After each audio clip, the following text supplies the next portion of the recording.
Os processos fermentativos são essenciais para a produção de diversos alimentos e produtos, e com o chocolate não é diferente. O chocolate é um produto consumido no mundo inteiro, sendo rico em gorduras, proteínas, carboidratos, polifenóis e outros compostos bioativos. Sua matéria-prima essencial é o cacau. O cacau é o fruto do cacaueiro, uma planta originária da bacia amazônica e que se dispersou para as regiões tropicais da América Central. Os povos mesoamericanos tinham um grande apreço por esse fruto, que era tido como um presente de Deus. Quando os europeus invadiram as Américas, o cacau foi popularizado na Europa, dando início a uma relação bastante controversa com o fruto que perdura até os dias de hoje. O chocolate movimenta uma indústria bilionária, e mesmo que os principais locais de cultivo estejam concentrados nos trópicos devido às suas exigências climáticas, a riqueza gerada nessa indústria fica concentrada nos países europeus e Estados Unidos, com retorno bastante reduzido aos trabalhadores envolvidos diretamente no cultivo e ainda com diversos registros de mão de obra escrava resultante de tratados não cumpridos por essas indústrias até os dias de hoje. Nesse contexto, é de extremo interesse que se tornem mais conhecidos e aprimorados os processos envolvidos na produção de chocolate, um produto de altíssimo valor agregado, cuja manufatura ou indústria poderiam ser convenientemente fortalecidas nas regiões responsáveis pela produção de sua matéria-prima, inclusive no Brasil. As etapas da produção de chocolate podem ser resumidas em 8. Cultivo, que pode ser de 3 variedades principais: forasteiro, crioulo e trinitário. A fermentação dos grãos do cacau, responsável por grande parcela do aroma e sabor característicos do chocolate.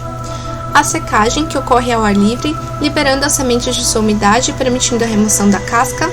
A torra, responsável pelas reações de Maillard, que ocorre entre os grupos carbonila de açúcares redutores e o grupo amina de aminoácidos ou proteínas, e confere o sabor característico dos alimentos assados. Por fim, ocorre a moagem, mistura com outros ingredientes, tais como óleo de baunilha, a conchagem e a têmpera, que será responsável pela textura do chocolate. Nesse trabalho, focaremos nos processos fermentativos, a fim de avaliar algumas das reações bioquímicas envolvidas. Essa é uma das etapas cruciais na produção do chocolate, pois é nela que serão produzidas diversas substâncias precursoras de aroma e sabor. O grão de cacau cru é impalatável, pois apresenta sabor amargo e adstringente. Seu pH é baixo, de 3 a 4, devido à presença de ácido cítrico, e seu caráter é viscoso e doce, devido à presença de pectina e sacarídeos. Quando o fruto está maduro, ele é colhido e partido a fim de extrair os grãos juntamente com a polpa que os envolve. Essa massa é depositada em uma caixa com o cuidado de separar aqueles grãos que porventura já tenham começado a germinar. A inoculação de micro-organismos ocorre no momento em que o fruto é aberto, pois antes desse momento seu conteúdo é estéril. A inoculação será feita espontaneamente a partir dos micro-organismos presentes no ambiente, e esse é mais um fator que irá conferir variabilidade ao produto final de acordo com o local de cultivo. Também é possível inocular a polpa com cepas selecionadas, a fim de induzir determinadas características ou mesmo acelerar o processo. A composição da polpa madura será propícia à fermentação devido à sua composição de glicose e frutose, produtos da reação de hidrólise da sucrose, catalisadas por uma hidrólise invertase endógena ou oriunda da levedura.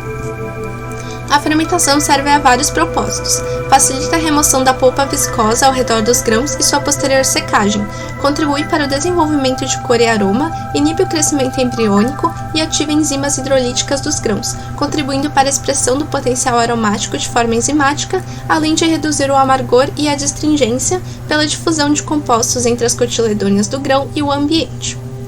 A fermentação ocorre através de uma sucessão de atividades microbianas que se sobrepõem, envolvendo leveduras, bactérias láticas e bactérias de fermentação ácido-acética, e pode durar de 2 a 10 dias, dependendo da técnica utilizada. Essa sequência de atividades é dependente da carga microbiana inicial e da diversidade de espécies, além de parâmetros como pH, tensão de oxigênio e disponibilidade de substratos e metabólitos anterior ao processo de fermentação. Algumas bactérias anaeróbicas facultativas, como as do gênero Tamutella, podem ocorrer no início da fermentação de forma indesejável, sendo responsáveis pela produção de ácido glucônico, que gera uma acidez indesejável, e também deixa menos glicose disponível para as leveduras e bactérias láticas. A fase de fermentação por leveduras anaeróbicas ocorre entre as primeiras 24 a 48 horas. As leveduras são responsáveis por liquefazer a polpa através de enzimas com atividade de despectinização, juntamente com enzimas endógenas. Pectinases exógenas também podem ser adicionadas à polpa, assim como linhagens selecionadas com alta produção desse tipo de enzima. A principal função da levedura será a produção de etanol a partir de carboidratos, principalmente glicose, além de glicerol e dióxido de carbono como produtos secundários. Nesse momento, a frutose praticamente não é utilizada. A produção do etanol se dá em condições anaeróbicas devido ao empilhamento dos grãos e da polpa em pilhas ou caixas e também pela produção de dióxido de carbono por leveduras e bactérias heterofermentativas. Parte do etanol produzido é evaporada.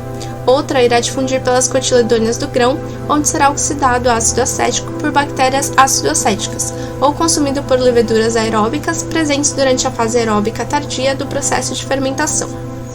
A produção do etanol é um processo exotérmico, gerando um aumento da temperatura de 25 a 30 graus para 35 a 40 graus. Ácidos orgânicos, como ácido acético e succínico, também são produzidos e podem ter um efeito de tamponamento na fermentação da polpa.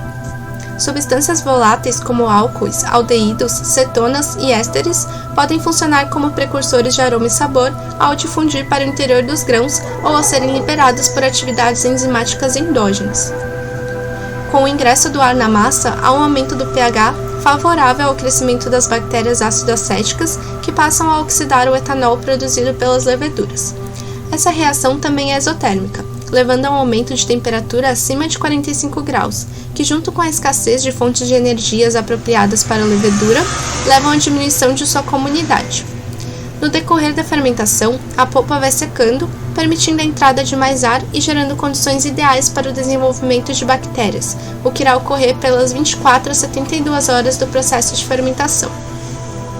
Nas primeiras 24 horas da fermentação, quando as leveduras convertem anaerobicamente glicose a etanol, o ácido cítrico é usado como co-substrato durante a fermentação heterolática por espécies de bactérias láticas citrato-positivas. O ácido cítrico é convertido em ácido lático ou acético e em componentes de aroma e sabor a partir do metabolismo do piruvato, tais como de acetil, acetoína e 2,3-butanediol, permitindo um leve aumento no pH da polpa e favorecendo o crescimento bacteriano. As bactérias microaerofílicas, ácido-tolerantes, etanol-tolerantes e fructofílicas compõem o primeiro grupo de bactérias láticas a atuar no início da fermentação. O segundo grupo é composto estritamente por bactérias heterofermentativas que persistem ao longo da fermentação. A glicose restante após o crescimento das leveduras será fermentada pelas bactérias láticas a ácido lático, mas também haverá a formação de ácido acético, dióxido de carbono e etanol. A frutose abundante será usada da mesma forma pelas bactérias láticas frutofílicas, enquanto que as bactérias estritamente heterofermentativas irão utilizá-la como aceptor de elétrons alternativo, reduzindo a manitol. Devido à exaustão das fontes de energia e o contínuo aumento da temperatura e da concentração de etanol, a quantidade de bactérias láticas declina nos últimos estágios do processo de fermentação. A fase aeróbica é criada pela secagem da polpa e pelo ingresso do ar na fermentação. Esse estágio deve ocorrer entre as 48 e 122 horas do processo. Uma baixa diversidade de bactérias ácido-acéticas prevalece nesse estágio, com predominância de Acetobacter pasteurianus, por sua tolerância à acidez e ao calor, e por sua capacidade de oxidar o etanol, o manitol e o ácido lático. Essas bactérias oxidam o etanol produzido pelas leveduras a ácido acético e o ácido lático produzido pelas bactérias láticas em ácido acético e acetoína. Essa oxidação ocorre simultaneamente, já que os declínios na concentração de etanol e de ácido lático coincidem. A produção de ácido acético leva a um leve declínio do pH na massa por volta de 72 horas, mas ele logo é evaporado devido à alta temperatura de fermentação da polpa e também pela sua superoxidação a dióxido de carbono e água. Como as atividades das leveduras, bactérias láticas e ácido-acéticas são exotérmicas, em especial a oxidação do etanol e a superoxidação do ácido acético, a temperatura da massa de fermentação se eleva para além dos 50 graus, resultando no declínio de todos os micro-organismos envolvidos. Após o final da fermentação, os grãos podem ser secados e estarão prontos para os próximos passos da produção de chocolate. A fermentação do cacau é um processo extremamente rico e determinante para a produção de chocolate. Um aprendizado contínuo dos micro-organismos e dos produtos metabólicos gerados por eles nesse processo, além das condições físico-químicas necessárias para potencializá-los, podem permitir melhorias como a preparação de inóculos característicos para que cada fazenda que opere em um sistema do pé-à-barra consiga gerar um produto único, consistente, com rastreabilidade da produção e de alto valor comercial.